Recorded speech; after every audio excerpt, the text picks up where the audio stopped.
Over there, good. No, not there. I moved my body, guided by Lisa's voice. At first, I felt awkward, but gradually I became more fluid in my movements and began to enjoy the process. I wonder if we had spent more time together like this when we were married, maybe we'd still be living together. But regretting it now won't change anything, or so I thought, until Lisa unexpectedly spoke. But first, let me tell you about Lisa and me. My name is Liam. I work at a prominent university hospital as a doctor. Although I was born into a family of doctors, my mother left home when I was 3 years old, and my father passed away when I was in elementary school. When I grew up, I realized that while my grandparents and father were kind to me, they were strict with my mother. Both my grandfather and father achieved high positions in the university hospital. Even as a child, I was expected to achieve similar success there. My grandmother always followed my grandfather's wishes, and my mother obeyed my father's.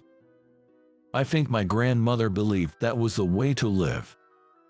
But I guess my mother felt burdened, being treated like a maid and expected to bear a child. Eventually, she couldn't take it anymore and left. "I'm sorry, Liam, that I couldn't take you with me." She apologized to Yumi many times. Looking back now, I think my father and grandparents must have told her to leave me behind. At first, I was lonely, but as I grew older and understood the situation, I realized she had no other choice. All I remember of her is her trying to hide her tears from me. After my father's death, my grandparents raised me. They were strict about my studies and discipline, wanting me to become a doctor, but they were also kind, and I never lacked for anything. And I did become a doctor, building a successful career at the university hospital. In other words, I was on the fast track. I married Lisa, a fellow doctor at the hospital, when we were both 33. Neither of us wanted kids, as we were both focused on our work.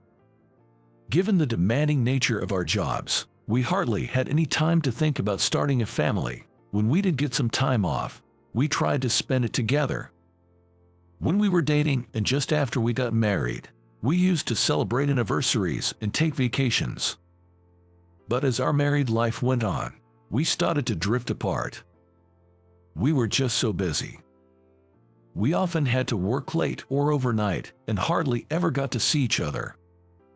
Our days off no longer matched up. We even started forgetting our anniversaries and stopped going on dates. It was all work, work, work.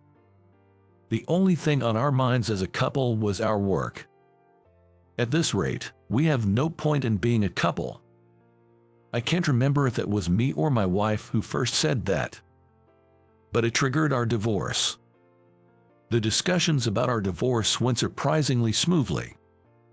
Perhaps we both felt we had reached the limits of our marriage. On a cold winter day, we divorced. A lot happened after our divorce. First, my ex-wife, Lisa, quit the hospital. I don't know why. I only found out she had left through my colleague. I didn't even know if she quit medicine entirely or just moved to a different hospital. After the divorce, I gradually lost my passion for work. When we were married, I was so engrossed in my job, neglecting my wife, but once she was gone, it felt like a gaping hole opened in my heart. I saved many patients for my work. But seeing patients being discharged often made me feel lonely. Patients being discharged are always surrounded by their smiling families. It was a stark reminder of how alone I truly was. Is this life okay for me? What is happiness for me? I started to wonder if I'd just continue to climb the ladder, accumulate wealth, and then die alone. Such thoughts made me lose the desire to work. Around that time, my grandparents, who had raised me, passed away one after the other. I was truly alone. 2 years had passed since our divorce, and I had turned 40. I quit the hospital. In the end, I couldn't regain my passion for the job. With a substantial savings, I became somewhat of a recluse. Despite wanting to move forward, grappling with questions about my own happiness, I found myself stuck. Every day, I was plagued by the vague anxiety of not knowing what to do next. That's when it happened. I received a sudden call from my ex-wife, Lisa, saying she wanted me to meet someone. Ignoring my confusion, Lisa specified a time and place for us to meet and hung up. I didn't seem to have a say in the matter. I got a haircut and freshened up for the first time in a very long time, and headed for the coffee shop where we were to meet. Lisa was already there, but she wasn't alone. A young woman in her 20s was with her. As I looked surprised, Lisa greeted me in her usual manner. "It's been a while. You don't look great." I couldn't deny it. Since the divorce, my diet had been erratic. I hadn't weighed myself recently, but I was probably skinnier than when we were married. "You seem well, Lisa. There's a lot I want to talk about, but who's she?" "She's your sister." I was stunned by Lisa's words. "I'm an only child. My mother left when I was 3, and my father has passed away, so I naturally don't have any siblings, neither a sister nor a brother." I believe Lisa should have known that too. Seeing my confusion, Lisa started to introduce the woman to me. "This is Missy. Your mother remarried. Missy was born from that marriage with her new husband, so, while she has a different father, she's genuinely your sister. A child of the mother who left." That convinced me. I felt embarrassed to admit, but I hadn't considered the possibility of my mother remarrying and having another family. But thinking about it, it made sense. I heard she was in her 20s when she left. Missy lowered her head, then began to speak. "Nice to meet you. I know this might be shocking, and I sincerely apologize if I upset you, but I've been searching for you for a long time." "Oh, no, it's all right. I understand why my mother left, but why were you looking for me now?" Missy hesitated before saying, "Our mother has passed away." Hearing that was quite a shock. Although I hadn't seen her for years, I always assumed she was out there somewhere, still alive. Until her last moments, she regretted leaving her son behind. She was always concerned about whether you were doing okay. She wanted to share this with me and report to our mother at her grave that I was doing fine. Without any information other than my first name, she asked me at various hospitals, "Do you know anyone named Liam walking around looking for me?" I was surprised by my sudden discovery of a sister. But I was glad we had this conversation. Knowing my mother had always been thinking of me gave me a warm feeling inside. Struggling to find my words, I asked, "Was she happy?" "Yes. I have a child, and she adored her grandchild. My father loved her deeply and treated her well. We were all there for her peaceful passing." I felt a weight lift off my shoulders. My mother, who I always remembered as crying, had found kind people who didn't make her cry. I'm glad to hear that, truly. As I said this, Lisa gently placed her hand on my shoulder, offering comfort. The warmth from her hand felt nostalgically familiar. Some days later, the three of us visited my mother's grave. Missy shared many stories about my mother, and it felt like we spent quality time together. Missy even brought along an album. Photos of my mother dressed in a work apron. Her wedding with her new husband. Their trips. And her holding her grandchild. Every single photo showed her smiling. Although I never got to speak to her again, just knowing she had lived happily was enough for me. Later, I got to know more about both Lisa and Missy. After our divorce, Lisa had moved to a smaller clinic. And recently, Missy, a nurse, joined and got acquainted there. Lisa, knowing about my mother leaving home when she was young and searching for a doctor with my name, immediately believed that I was Missy's brother. Thanks to Lisa, I got to meet Missy, learned about my mother, and even visited her grave. I can't thank Lisa enough. After visiting the grave, I promised Missy that we'd meet again. Apparently, her 10-year-old son wants to meet me, so next time, he'll join us. To me, he would be my nephew. My parents have passed away, my grandparents are gone, and after the divorce, I thought I was all alone, but I didn't realize I had a sister and a nephew. Along with the shock, happiness surged within. While walking home side by side with Lisa, I mumbled, maybe I should practice some video games.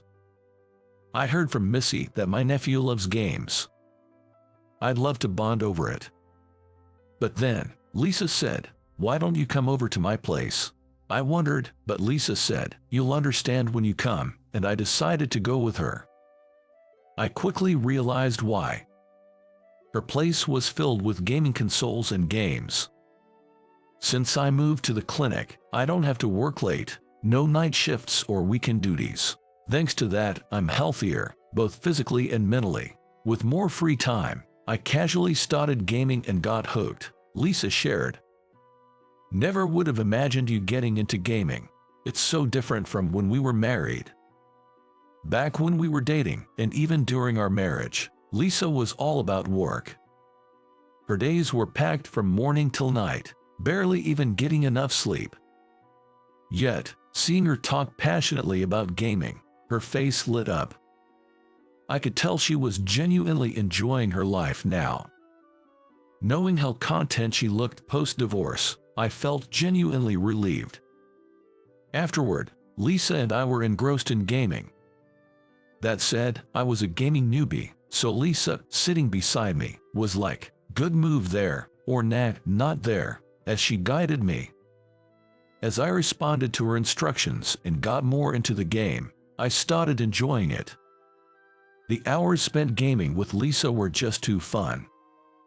If during our marriage, I had focused more on moments like this instead of just work, perhaps we wouldn't have drifted apart and would still be living together. Such thoughts were running through my mind when our eyes met. You were thinking about us, weren't you? She hit the nail on the head, and I was at a loss for words.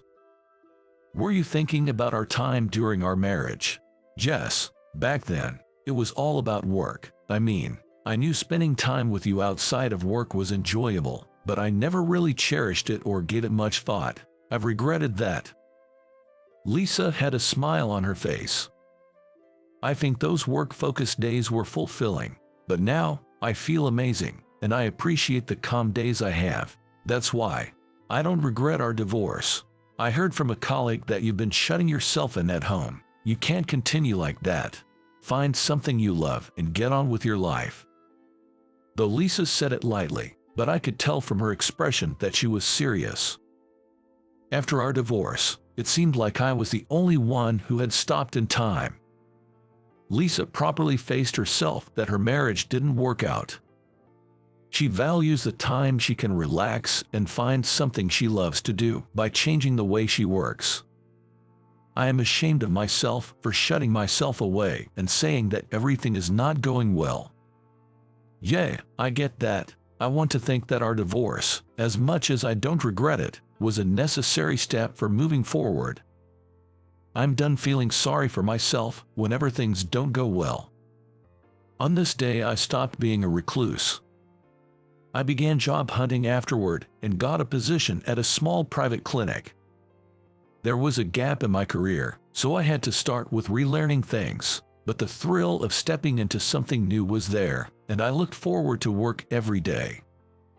And then, I got completely hooked on gaming. Now, my nephew and Lisa are my gaming buddies. Today, we're all playing an online game together. In the middle of our game talk, out of the blue, my nephew dropped a bombshell. Why aren't you two getting married? Stumped for a response, Lisa burst out laughing.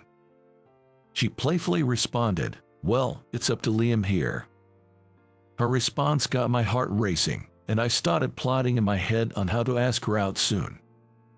My nephew's cheerful voice echoed, Good for you, uncle. Playing games with family, pondering confessing my feelings for someone special. My life now feels truly peaceful. I earn less than before, and there's no ladder to climb career-wise. Still, this life of smiles and happiness is what I wanted. From now on, I want to make sure I focus on and cherish the things close to me.